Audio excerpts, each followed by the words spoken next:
প্রতিটি শহরের বুকেই থাকে একটি গোপন দরজা, যেখান থেকে পাহাড় ডাকে, মেঘ হাত বাড়ায় আর বাতাস বলে চলো একটু হারিয়ে যাই।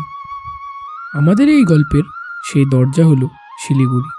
শিলিগুড়ি থেকে লাভা পর্যন্ত যাত্রাপথ একটা সফর নয়, একটা অনুভব, যেখানে রাস্তা শুধু গন্তব্যেই পৌঁছায় না, একটা স্বর্গীয় অনুভূতিরও স্পর্শ দেয়। তো চলো লাভা ঘুরে দেখি। ওয়েট, ঘোরার আগে তো একটা ট্যুর গাইড লাগবে। তো আজকে আমাদের ট্যুর গাইড হলেন ইনি। যে রাস্তা দিয়ে আমরা ট্রেক করতে সে রাস্তাটা পড়ছে ন্যাশনাল ওয়াইল্ড লাইফ স্যাংচুরি আন্ডারে। সে রাস্তা দিয়ে যে কোনো মুহূর্তে বাঘ, ভালুক, সাপ, বেড়াল সব বেরোতে পারে। হ্যাঁ, ভালো হচ্ছে তুই।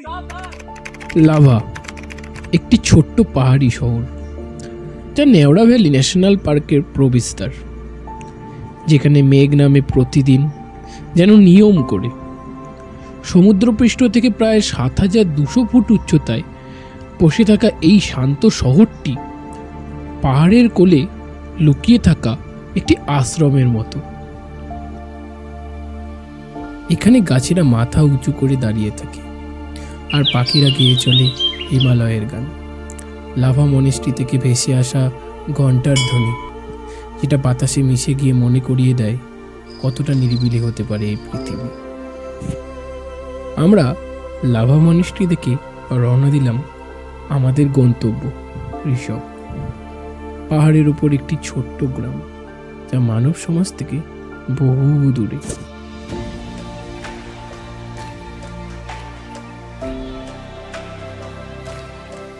প্রকৃতিকে উপভোগ করার জন্য আমরা পাহাড়ের কোলে হেঁটেই পেরোলাম সেই পথ। কষ্ট যদিও হয়েছে, তাও অন্তিম গন্তব্যের কাছে তা খুবই তুচ্ছ।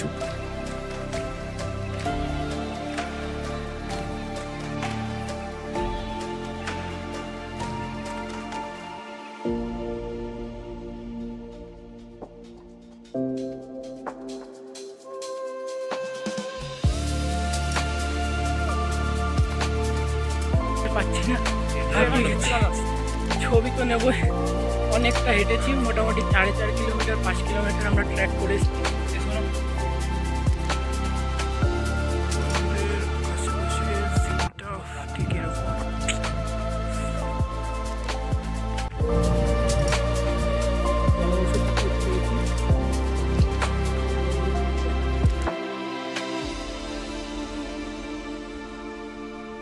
সেই নীরবতার মাঝে আমরা উপভোগ করলাম আমাদের সেই রাত।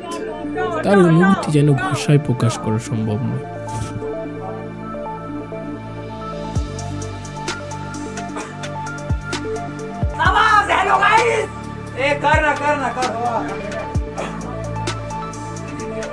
কিছু বলুন।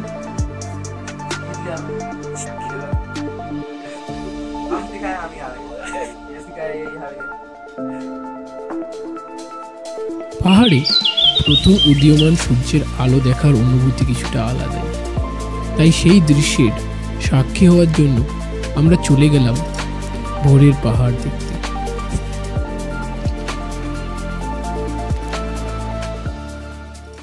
তারপর একে একে আমরা তৈরি হয়ে নিলাম পাহাড়কে বিদায় জানিয়ে আমাদের নিজ যাত্রাপথে। তাই শেষ পর্যন্ত বলতে চাই, এই পাহাড় শুধু পর্যটকদের গন্তব্য নয়, এটা প্রকৃতির কোলে একটা নিস্তব্ধ কবিতা, যেখানে সময়ও থেমে যায় আর মন তার